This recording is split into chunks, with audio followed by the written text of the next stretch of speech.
Couple housekeeping items here. For those of you, I do apologize for these beautiful pillars we have in front of you. It is what it is this evening. I can see some of you, and I'm missing some of you as well. So apologize up front for that. Second thing, of any of you that need to use the ladies' room or men's room, it's up here. Go towards the end of the hall like you're heading out, where it says clothing. Go to your right. You'll see a men's room on your right, a women's room on your left. Before the board gets started, I would like to put a recognition out here this evening. I have 3 board members that over the years have put in countless hours helping out the Recreation and Parks Department as their service to the Recreation and Parks Board. Some of them have many, many, many years in and many, many hours in. And I'd first like to recognize our chair, Peggy DeAngelis, who she has served 2 9-year terms, 2 terms that she fulfilled through 9 years. She took 1 year off and fulfilled that second year. So she has a total of 19 years on the Recreation Parks Board. This will be her last board meeting this evening. Well, and first I'd like to have the board introduce themselves so that you know who we all are. Bob Neubauer. Renee Oliver. Peggy DeAngelis. Fawn Carr. Marty Rancourt. Betsy Gentili. Also this evening we have an interpreter, Janet Dickerson. If anyone needs to be able to find Janet will have her interpret for you. The next thing is I would like to go over how this part of the meeting is going to work. We're going to start out with a presentation from the Skate Park Site Committee, which is very difficult for me to say, so you'll hear me say the Site Committee from now on. They will do a presentation as to how they came up with the sites, the criteria they went through, and how the sites were rated. There will be no limitation on the amount of time that they are allowed to speak this evening. We want them to give us their full presentation. Next, it will go to the Recreation and Parks Board, and we will all be able to ask them questions, and we're asking that we keep our questions and comments down to 3 minutes. At that time, after we've all had a chance to speak, we will open it up to the public, and we're asking that you keep your time and your questions between 2.5 minutes to 3 minutes, and we have a timekeeper here so that we're fair to everyone, that we're not allowing one person to speak longer. The other thing that we're going to ask is that if you would like to speak, that you line up 5 at a time, and then when people sit down, for your time to speak, and after you have spoken, you can go back to your seat. That will allow everyone a chance to speak at least once. If anyone wants to make additional comments after everyone has had a chance to speak at least once, we would be more than happy to have you do that. There's a few things that I'd like to discuss about the process of the Recreation and Parks Board. Tonight we are getting a recommendation from the Site Park Committee as to their recommendations as to the sites that the Select Board should consider. We will, time permitting, and this is our hope tonight, give a formal recommendation to the Select Board. We are, as a Recreation and Parks Board, we are strictly an advisory board, so we make a recommendation to them, and then if you would like to speak to them directly when it is at their meeting and they're going to vote on the Site Park Committee's recommendation, then you're welcome to attend that meeting. But ours is a formal recommendation as a Recreation and Parks Board. We're strictly an advisory board. We don't make any policies, changes, or anything like that. And also, I would ask that when you are speaking tonight, that you be respectful of everyone. I know a lot of people have a lot of opinions about where and they would like the sites and where they would not like them. And I would also ask that you understand that this is, we don't want to discuss what's happened in the past. We want to discuss the sites that they propose tonight and going forward. So we're not going to go back. And with that being said, I will now turn it over to Liz. Oh, I'm sorry, Betsy wanted to say something. Sorry. I was the chair of this committee, but I'm also on the Rec and Parks Board. So tonight I am on the Rec and Parks Board. But I wanted to say that the committee was just really awesome to work with. They were really hard workers. We did a lot of work in a short period of time, I felt. And everybody pitched in 100%. It was just a delight to work with these folks. So I think you're going to be really pleased when you hear from them. Thanks. Oh, she's got one. Does she want to introduce that person? Oh, it's Sam Rowley just Sam's the king.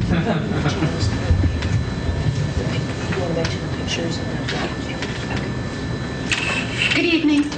My name is Liz McLaughlin. Can you hear me? Liz, could you introduce your board? Sure. Well, that's item number 2. Oh, okay. I just wanted to make sure you knew who was on your board. My name is Liz McLaughlin. I'm the vice chair of this skateboard site selection committee. On Tuesday, November 5th, 2013, the select board created this committee. The following 7 interested citizens were chosen to participate in this process. And they are Joe Bushy, who's behind the camera. Jacob Roberts is not here. Betsy Gentili, already introduced. Myself. Martin Fitzgerald, here at the end. Dan Sondhag. And Andrea Watkins. The select board chair also encouraged all the interested citizens who were not selected to continue to provide input to the committee at all upcoming meetings. And the Recreation and Parks Director, Carol Lolat, served as lead staff member to support our committee and also engage staff from other town departments as needed. Our charge at the Skate Park Site Selection Committee was to identify and evaluate sites within the community that would be appropriate for a skate park. The committee was charged to establish criteria and rank each site through weighted values for each criteria. A total of 14 meetings were held within this 6-month time frame. All meetings were open meetings, warned by public notice, and all public communication, emails, etc., were heard and discussed. Site visits were also open meetings. All meeting minutes were also public information found on the town's website. The first meeting was held on Wednesday, December 4th in this building. The parameters for the site selection committee were discussed and were all given homework to review. This homework consisted of documents from skate park groups, including BASIC, the Tony Hawk Foundation, and information from the Recreation and Parks Department. At the second meeting, Betsy Gentili was elected chair, I was elected vice chair, and Patty Fitzgerald, a member of the public, generously volunteered to be our secretary. Thank you, Patty. Many meetings were held to determine ranking criteria.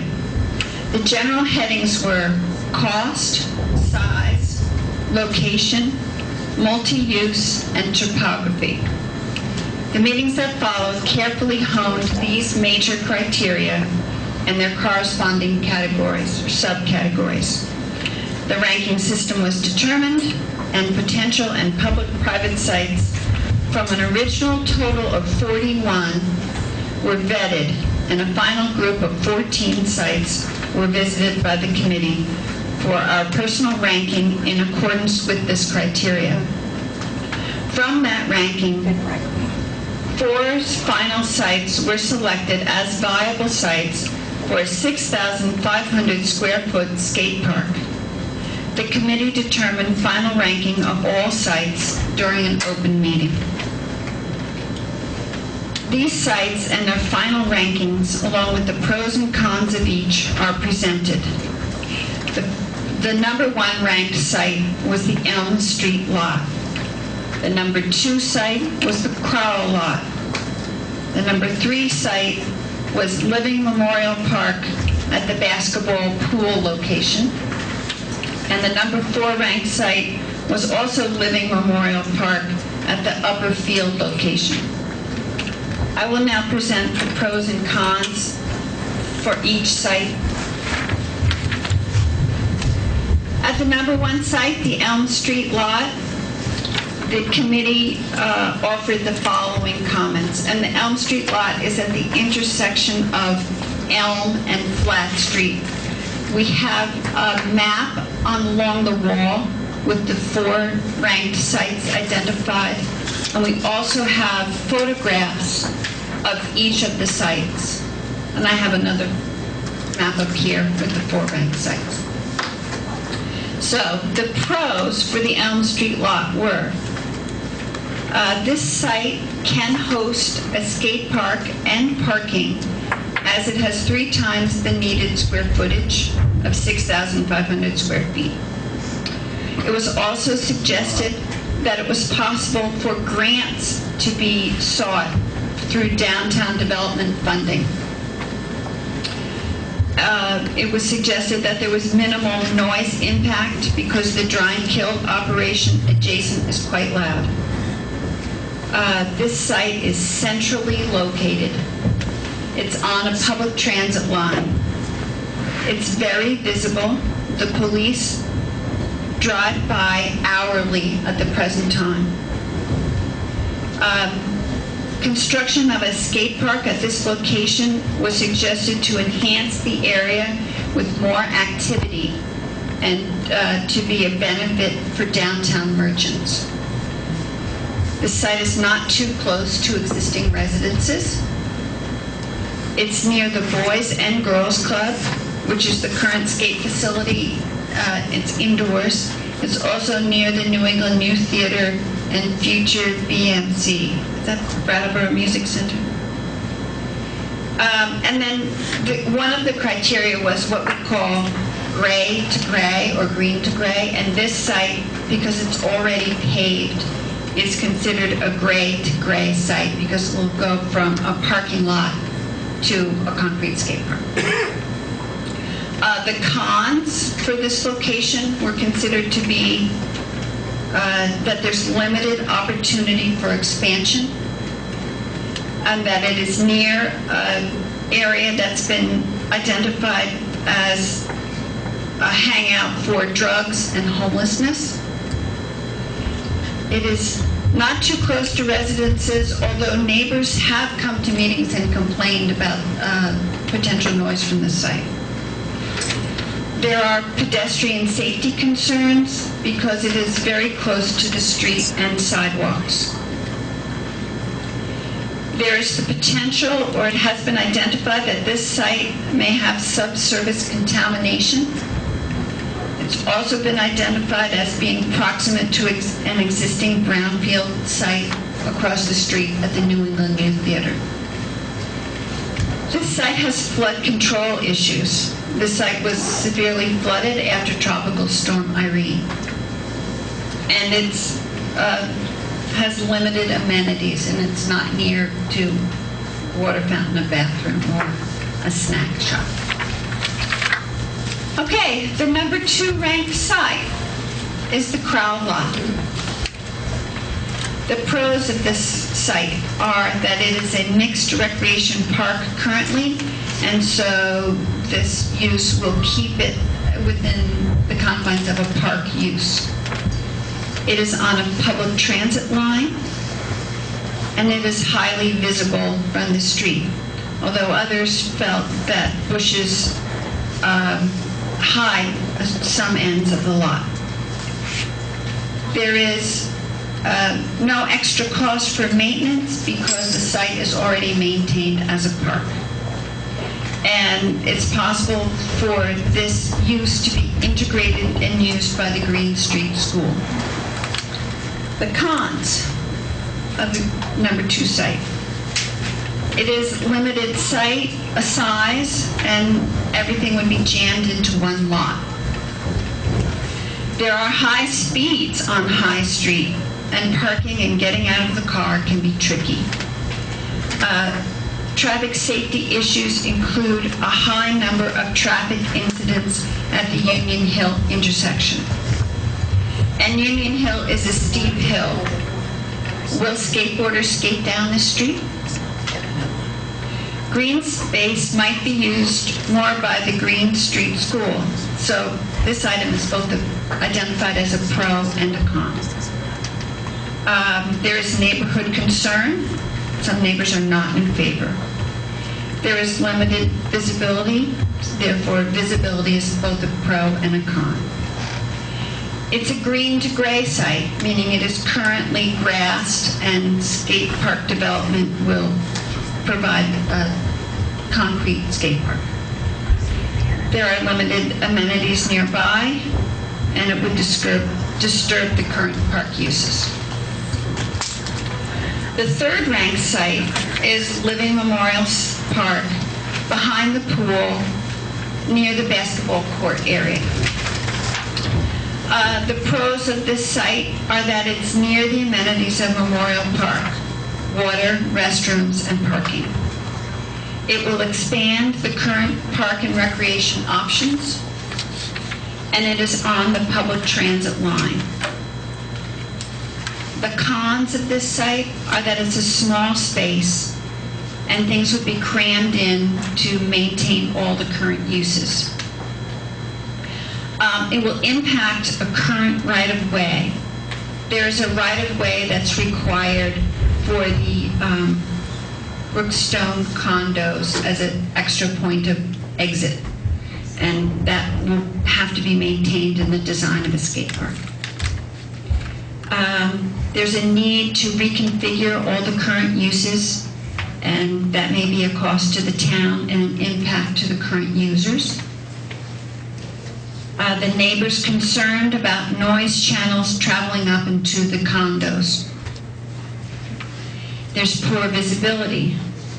There are floodplain issues.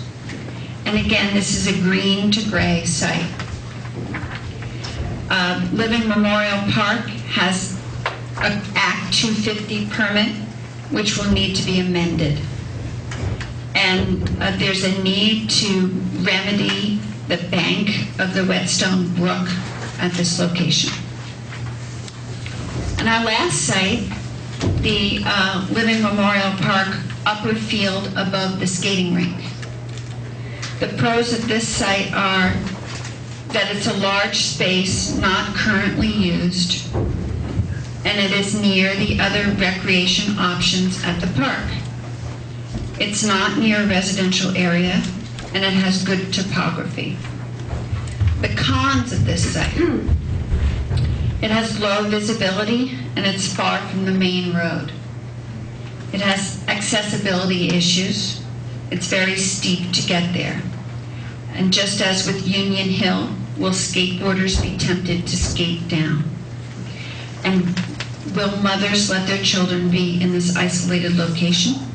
And lastly, just as with the other Memorial Park site, the Act 250 permit will need to be modified. These are our sites. Respectfully submitted. I just wanted to say that I did edit with Andrea and Dan's comments, did then not make it into that. Oh, would you, Andrea and Dan, like to make their comments? Would you? Sure. I sent it to Carol, but it was after Liz had sent hers, and do you remember? Yeah, I didn't bring my comments, but I think I can remember. I mainly felt like this very well documented, the things that were said and expressed, so I really feel very good about the pros and cons as a whole. I was going to add just at the crawl out that in fact it would increase the use of the crawl out, which is a good thing in terms of maximizing the public money that we're already spending on maintaining the park. To have more users is a good thing.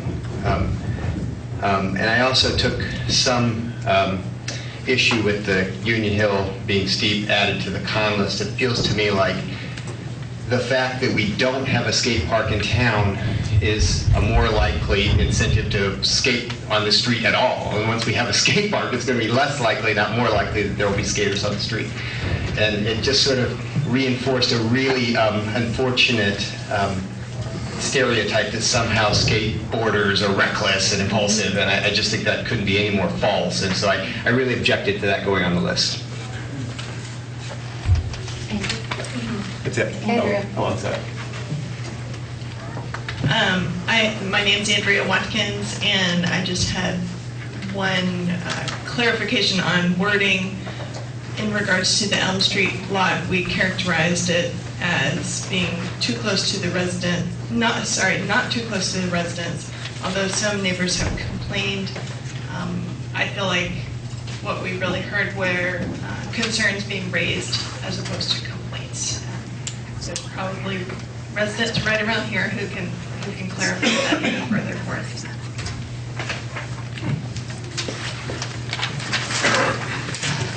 Does anyone else on your committee have anything they'd like to add?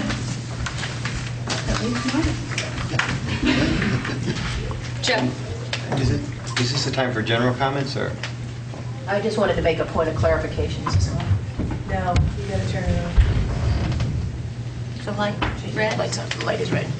I just wanted to point out, when we're talking about the upper field at Living Memorial Park, I didn't want you softball players out there thinking it was the upper field at Living Memorial Park. I wanted to clarify that. The area that they're referring to is if you follow the road to the top to the Kiwanis shelter, as the road bends around to make that last incline up to the shelter, it's that bowl area that's we call it the horseshoe curve. It's the bowl area around the horseshoe curve. So I didn't want you guys thinking we were replacing the upper field. Did other people from your committee want to make comments before we turn it over to the rec board? Dan, did you? Just the only other thing that I wanted to say, it's really very pleased to be and proud to be a member of this board. It really was a very hard-working and smart and reasonable group of people to be working with. And one of the things that I felt proud about is we really were relentless about looking at everything.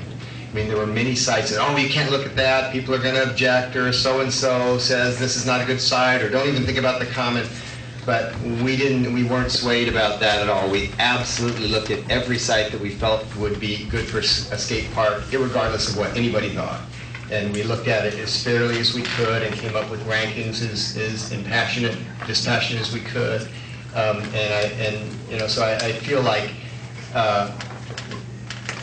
not to say that there couldn't be any other possible skate park in this town to look at, but we really made an effort to look at them all and to rank them fairly.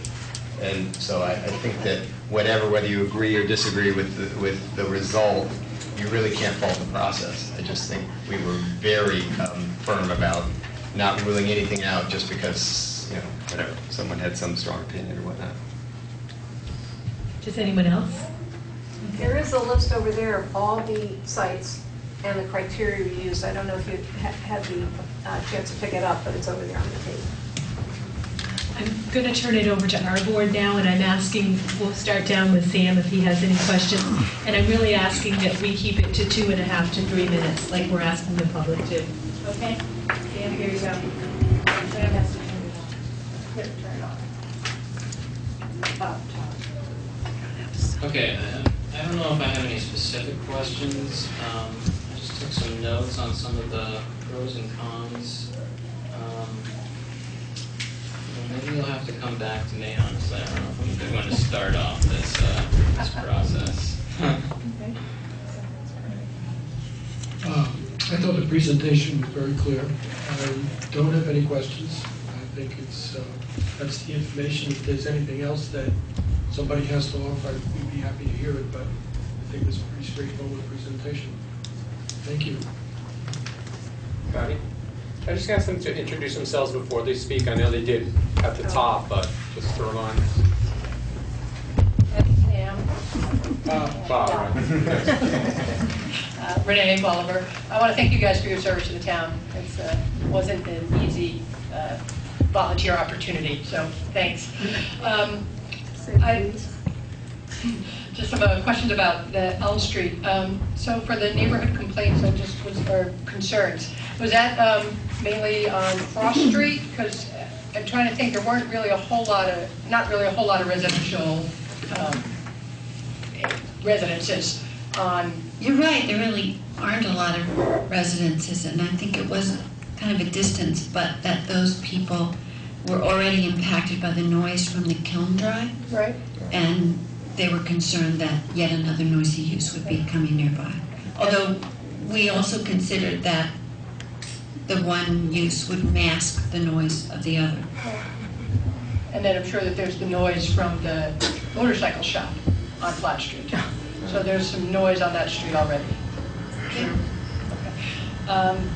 And then, was there any concern about the Elm Street Hill? We talked about all the hill problems, Union Hill and Liberty Memorial Park Hill. How about the Elm Street Hill? Did that make, that didn't make the list? That didn't make the pros and cons. I'm sure the same thing would apply, but as Dan said, you know, we would consider that creating a skate park would eliminate some of that.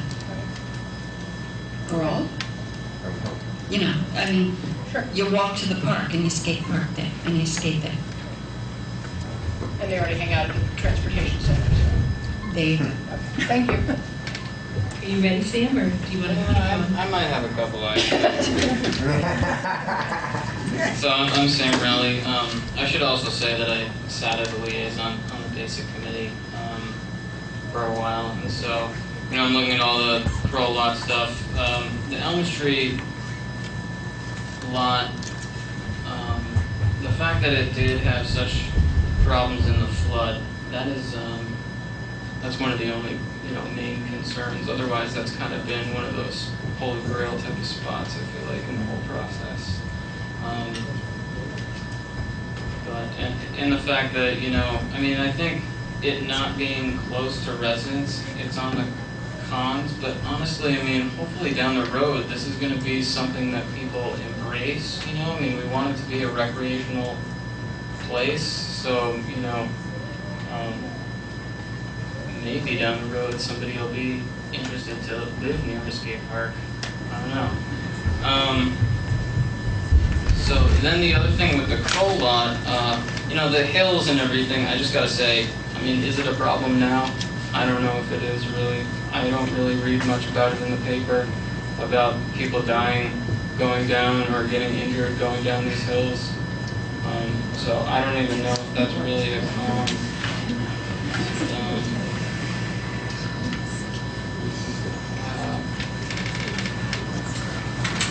I'd like to, you guys, again, I do have to say, I think you guys really did a lot of great work, combing through all these details.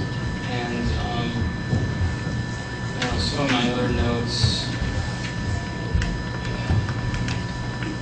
The Crow lot says that there's no amenities. However, I think there is a water fountain in the summer. Am I wrong? You're correct. Yeah. So there is one, right?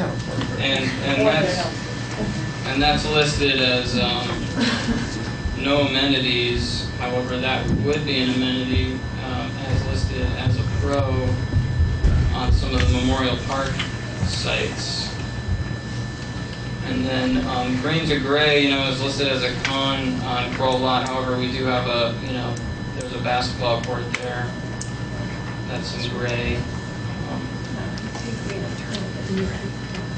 But yeah, we will be adding quite a bit. Okay, am my time up yet? All right, sorry. Thank you, guys. Okay, I'm going to pass it down to Betsy and then work our way back up to me. I don't really have any questions. Do you have any comments? You can ask yourself a question. Okay. Marty Rancourt. I have one question. Is there going to be a town revenue loss in this parking lot? Good question. We asked the town manager whether this site would be available, and apparently now it's being used. There's an agreement in place to park cars from the co-op, and we understood that parking could also be maintained in addition to the skate park. So we're assuming that'll be revenue neutral. That's our assumption. There will be some minimal loss there because they've got the co-op that are under contract, and then there's, there are some lots there where people have permits. And I think we also felt that if the park was that close to downtown and retail areas, that there might be an increase in traffic for retail and other establishments in town. So that might offset the income and loss. Liz, could I? I actually followed up with the town manager's office just this morning to inquire about exactly how many permits were outstanding at the Elm Street lot, there are, the co-op has 14 permits out of, from what I understand it is 40 spaces there. The other number of permits fluctuates. I didn't get a precise number for this quarter. I would hazard to guess, purely my personal guess, that it's maybe like 4 additional cars that I ever see parked there. It is largely an empty lot, and the interim town manager assured me that the loss would be more of an opportunity loss if the skate park was built there, that we would lose access to those parking spaces, but they're not being used right now. They're not being sold right now. And for point of reference, those parking spaces are permitted at $220 a spot per year. It's not a huge amount of revenue, in my opinion. Thank you. Bonnie Carr. I really don't have any specific questions. Most have been asked and answered, but I would also like to thank this committee for an extremely thorough job and narrowing down. I'm sure this was not easy and is not going to continue to be easy, but thank you for what you've done. Okay, back to me.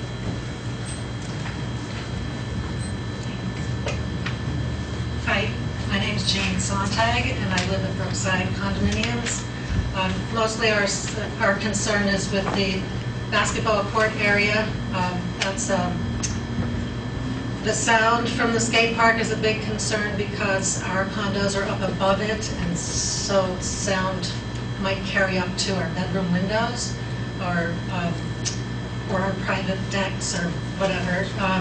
Also, the playground is such a peaceful little area with young families and young children, and it seems as though the skate park being next to a playground for young children wouldn't really be an appropriate place. Thanks.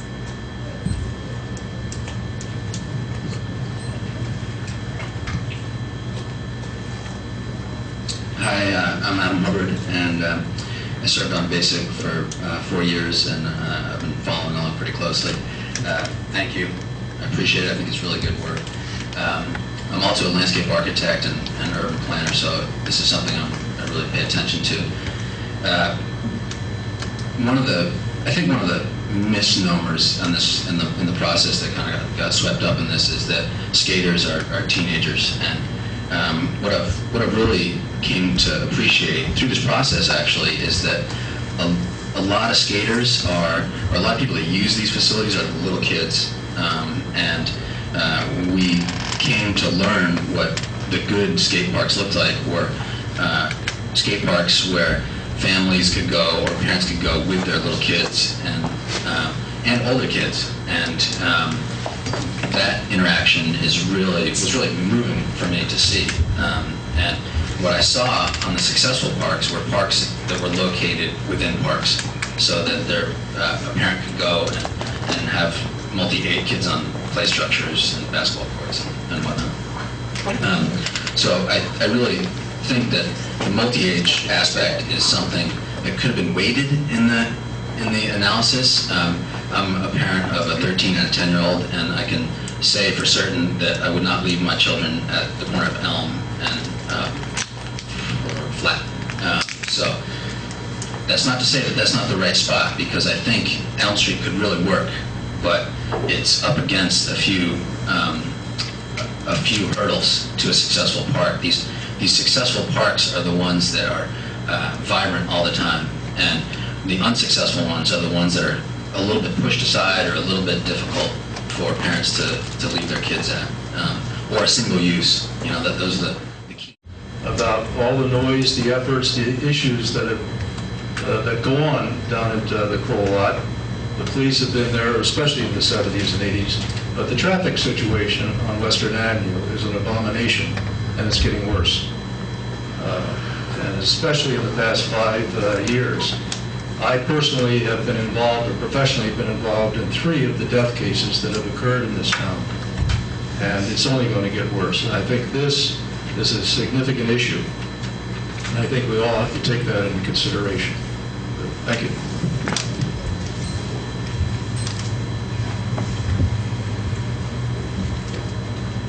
name is Jeff Carlton Newton. I represent my wife Sharon and my daughter Michaela and my son Hayden. We all use the Crow lot on a daily basis. While I agree that having a multi-use park is a good idea, I question just how many skaters there are out there compared to kids that like to do other things, like model race cars and things of a whole bunch of different natures. So to commit a large section of the Crow lot to something that maybe is done by 10% of the population in schools seems to me not a waste of resources, but not a resource that everybody can use. On the second note, the traffic issues, and I don't know if you've ever walked down Union Hill and looked up at the Crow lot. If you do it once, you won't ever do it again, because it looks like the hill's about ready to fall down into the Union Hill. So just even having, extra usage up there, I think is probably not the smartest thing to do, and pouring tons of concrete onto the ground up there when you really don't know what's going to happen long term. The other thing that we were concerned about, not only with the traffic, but we really liked the downtown site because it was closer to the indoor park, and maybe the two could, interact between each other. So our recommendation would be the Elm Street lot, and not waste the Crow lot. As if you look at the 3 exits to Brattleboro, 2 of them dump into commercial zones, and 1 of them dumps into a beautiful residential zone with a beautiful park, which is kind of welcoming people to Brattleboro, by adding, a big concrete skate park to that beautiful park that's been there for so many years. To me, takes away from the beauty of the town, and giving us at least one entrance to the town that isn't concrete and commercial. Not that skateboarding is commercial, it's just more concrete, and I think we'd rather look at trees and grass. But thank you.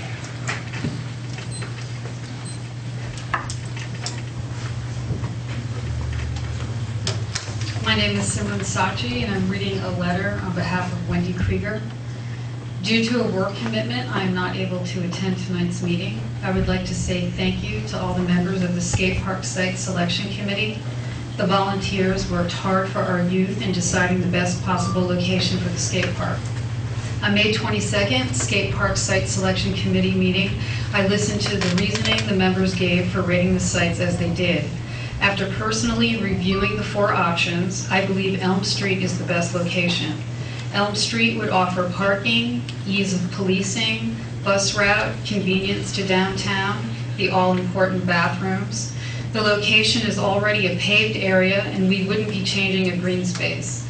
Elm Street might allow for immediate use with temporary ramps during the fundraising period for the permanent skate park. Upper Memorial Park would be my second choice. It's part of a large, multi-use park, away from residential homes. It would be a good use of park space that is underutilized. It is near bathrooms, concession stands, and parking. This space is the most expandable one of all the choices. Crow Lot doesn't have bathrooms, parking, and is on a dangerous intersection. It would not be a safe place for parents to leave their young skateboarders. Union Hill doesn't have a sidewalk for skateboarders to access the Crow Lot from other sections of town. It is close to residential homes. The skate park could present a distraction or safety concerns for the students at Green Street School. Placing it there would be destroying a lovely green space that offers a shaded, highly used park for younger children and their families during the hot summer months. Thank you again for all your hard work. Wendy Krieger, Brattleboro resident.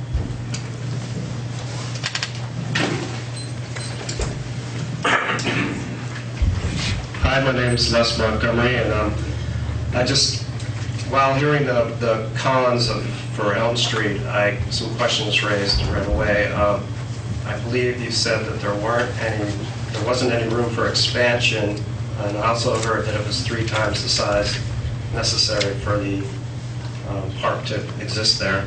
So I was kind of wondering about that. And then for bathrooms in that same area, Elm Street, I think the transportation center could be utilized, and it is downtown. There are a lot of opportunities, the co-op, need be, or other places. There's a little store right up from there, So as far as amenities, that's really convenient. And there's no question to the buffer zone situation, such as Crowell, where the buffer zones are, in some areas, are just the amount of the width of the road. And that's not really respected in the neighborhood in that way. I didn't hear a whole lot of pros for Upper Living Memorial Park, which I'll refer to as ULMP from here on. I just have a quick list of that in comparison to Crowell. ULMP has access to public bathrooms, Crowell does not. ULMP has room for expansion, Crowell does not.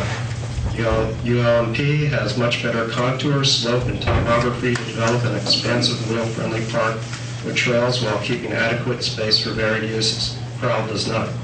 ULMP provides significant buffers, distances, and places respecting neighbors. Crowell does not. ULMP is set off major in-town arteries with speeds exceeding 25 miles an hour or track record of hazardous, fatal traffic-related incidents. Crowell is certainly not, and right on the top. ULMP is away from well-traveled public roadways that are extremely steep and do not provide sidewalks or safe crosswalks. That crosswalk there is over 80 feet. I know that they're going to create bumpers there, but there's a limited grant for that improvement, and that's not going to solve all the problems in that intersection. ULMP has much broader open sightlines with little excavation that are not obscured on four sides. Crowell does not. As you come up Union Hill, you can't really see into that if you're a patrol car. 30 more seconds left. 30 more seconds. Okay.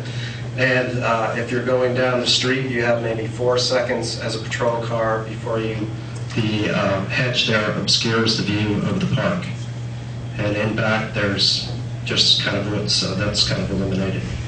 UMLP has safe parking off major roadways, 3 lots in all, can accommodate special events, and Crowell does not, and will rely on needed side street parking. Okay, thank you. Thank you.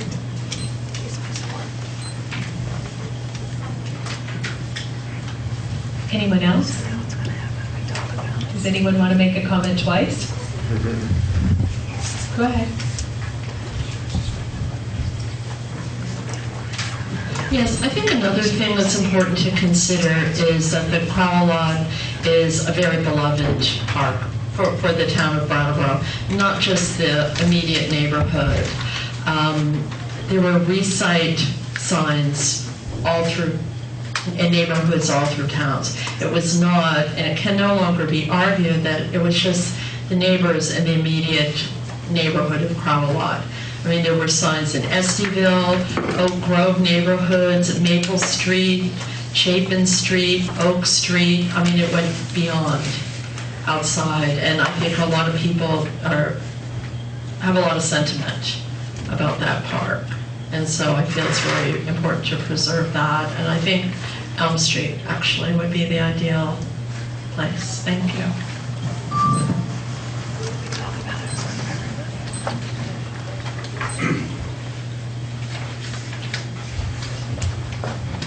Hi, I'm Andy Davis. I commend you all for trying to move this project forward. I know it's been a long time. And the climate at the moment, with the budget in town, the road seems to be getting steeper to try to produce something. I'm a little surprised to hear that there's a perception of some people that the Elm Street area is too dangerous to leave children, when one of our most successful programs in Brattleboro for children, New England Youth Theater, is right at that corner. That part of town is a youth center. The Boys and Girls Club is less than 1 block from the Elm Street, Flat Street corner. New England Youth Theater, it could only improve that part of town. I think it could be an asset to developing that part of town and making it a more youth-friendly.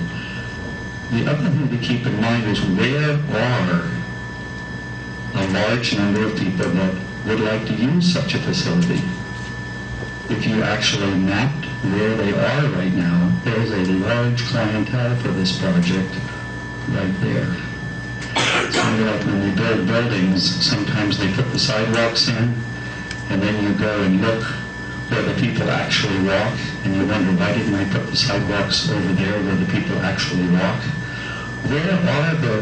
Where is the clientele for this project?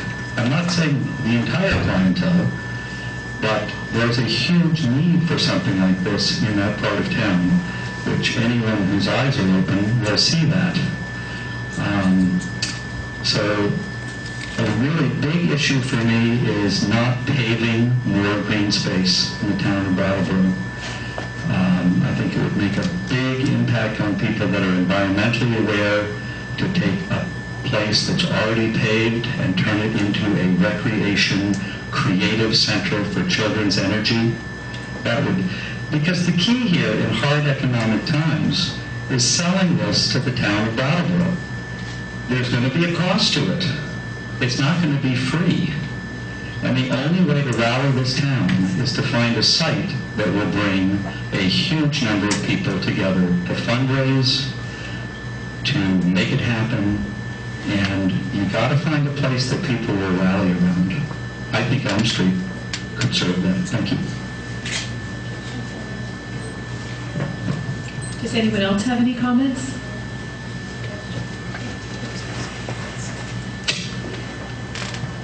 Hello. My name is Jeff Clark. I'm the chair of the Basic Committee. I just wanted to say a few points. Elm Street, I can only speak for myself. We haven't met since the announcement of the rankings, so I can only speak for myself. The Elm Street site, I'm in support of. I think it's a good site. I think there's a lot of opportunity there, given the location next to the youth theater and the Boys and Girls Club. The Crow Lot, I'm in support of, and I'm very happy to see what went on. I've been on the committee for about 4.5, 5 years, and in all that time, there's been re-site signs, there have been, can we find another site for this? And after getting a whole committee together of independent people, it came in number 2. So we weren't crazy. We weren't, off on a tangent. It is a good site, and it is part of a multi-use, which is another positive thing. Personally, Upper Memorial Park, I do not see it working. It's too far away from other things, out of line of sight. I can't comment about the other Memorial Park one, but I definitely like the number 1 and 2. Thank you. Anyone else?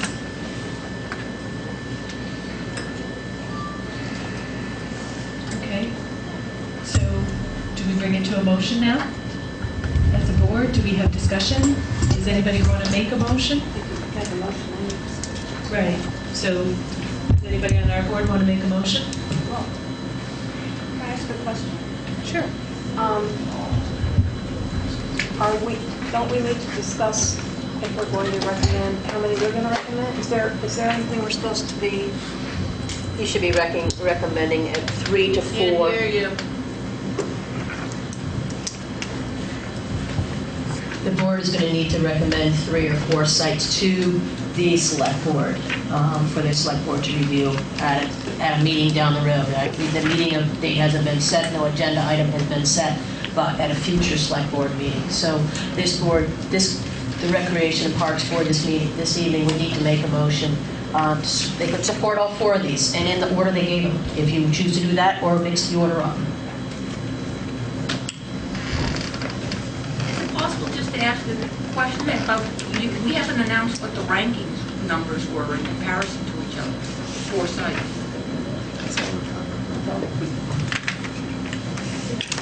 It's on the sheet. Yeah, it's right next to the name of the plant in the parentheses. Would you like me to say? Elm Street is 1819. Elm Street's 1819. Wait a minute, turn the page. Kroll. No, the actual ranking, like what did you get the total score? That's what I'm giving you. Okay.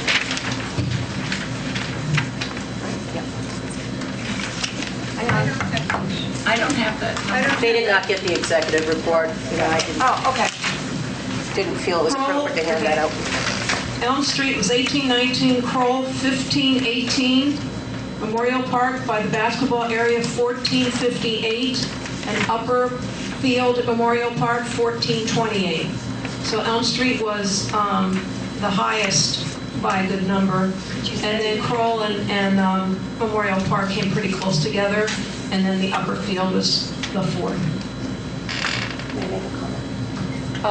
I didn't have this evening copies of the executive summary that came from this skate park site selection committee to hand out prior to this board hearing the presentation. If you choose to obtain a copy, you can come to the Recreation Parks Department, and Kim, the administrative assistant at the office between the hours of 9 to 12 and 1 to 5 would be more than happy to give you a copy of that. It's just this evening I did not make copies as there needed to be a presentation made before anybody else gets a copy.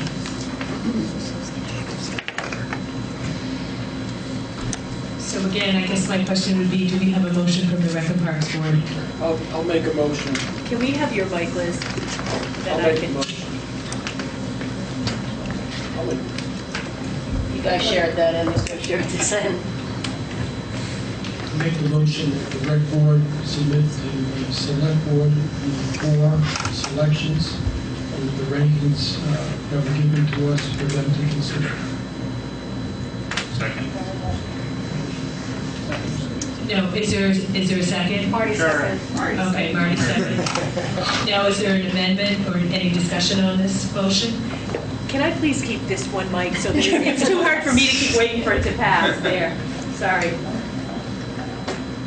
I move that I make a motion that we just submit 3 to the select board. The Elm Street, Kroll. You're amending it. Sure. Elm Street, Kroll, and the Memorial Park behind the basketball, and eliminate the upper field. Bob, are you willing to allow that amendment? I want to go home, so yes. Could I add something to that? Glad he was calm. I just think we should also add maybe a little bit, the language of some of these pros and cons came up multiple times. Maybe we could have... Wait a minute, we're getting too far ahead here. We've got to discuss her amendment, and then we can go on to something else, but we've got to discuss her amendment and vote on it. Can't keep adding. I like her amendment. Is there a second on it? I'll second her amendment. Okay.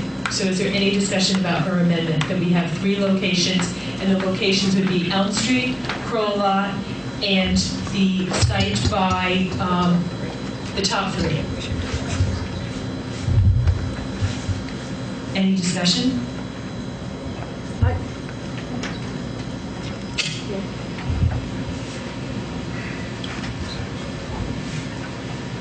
I think we should do all 4. I'm not in favor of this amendment. Okay. Any other discussion on this? All those in favor? What are we voting on? Of your amendment, of the top 3 choices being the ones that we submit to the select board. Are we talking about it now? Or are we just voting on the proposal, or are we voting on the actual thing? We're voting on the amendment. Okay. So, okay. So all those in favor of having the top 3 locations be the recommendation that we make to the select board? So there's 2. All those opposed? So the opposed carries. So now we go back to Bob's original proposal of all 4 sites being recommended to the select board. Is there any discussion on that? Yeah, I'm just going to advocate for my amendment again. I think that it's, because that's what I do, even though we voted it down. But I can't do that. We can't. I just think that giving the select board too many options is hard. So I think as few options as possible.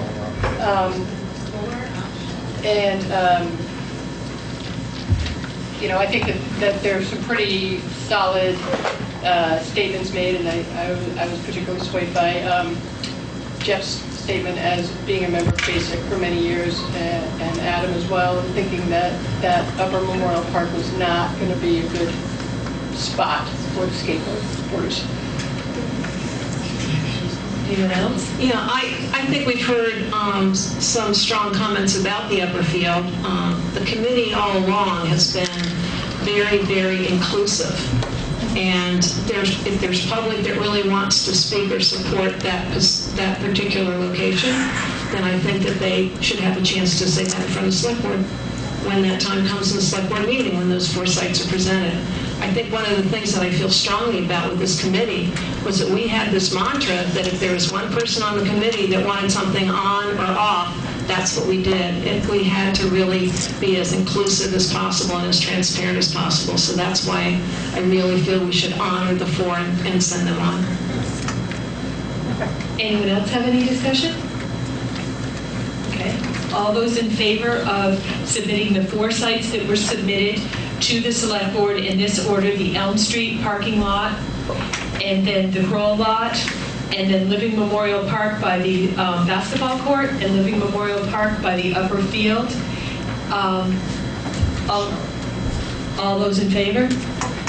Aye. Okay, it passes unanimously. So that is the recommendation that will be going to the select board. Can I make a comment, Peggy?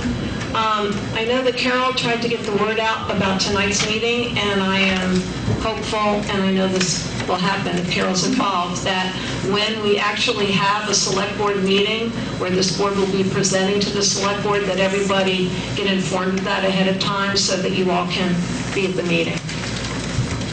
I'll use the same process that I used this time around. I probably won't have the time to send 2 emails. By the time I get the agenda, it's going to be the Thursday before the Tuesday. So you'll get as much notice as I get. So I have identified at least 2 key people in each neighborhood to get that information out to. And that seemed to take care of business here this evening. Is that still appropriate protocol at this time? I just want to make sure I see enough heads moving up and down so that you felt that you and your neighborhood was warned and were given enough notice. Okay, I will send that email as soon as I have notice. It could be June, it could be July. I mean, I don't set the agenda. It's the chair of the select board and vice chair and the town manager that takes that honor on. Thank you. Again, it was a pleasure working with the skate park site selection committee. They put many hours in. We went on many field trips. It was great to have feedback on a regular basis from the citizens coming in and giving their feedback on an ongoing basis, not waiting until this evening. The other thing that I found to be very beneficial was having our email address, and I wanted to thank Howard Weiss-Tisman. He was at most of our meetings, just about all of them. A B+, I would give him at least, or an A-. All right, an A-. He was mean to the press. I gave him a B+. He was great in getting that email address out to skate park ideas at Brattleboro.org, which was great. I got a lot of feedback on a regular basis from many different people, and we couldn't have done that without your help, Howard. I really appreciate that. Again, thank you guys, and I'm going to turn it over to Liz for a second, if I may take it. We just had a question. Are we officially disbanded now? No, you should be going to this now. I was going to take care of that in my next comment. We're going to move on to the rest of our meeting, and you're more than welcome to stay. I'm going to hand in the mics. Oh, you mean? She meant disband the committee. You mean the committee? No. No. No, you're not disbanded. You have one more meeting. Hate to tell you. Yeah, the select board has to Oh, do God, that. I have to go to that one then, don't I? Because I'm not on this board anymore. Thank you all for coming. And let's give a round of applause for Tim this evening and Janet Dickinson. I don't know if she's still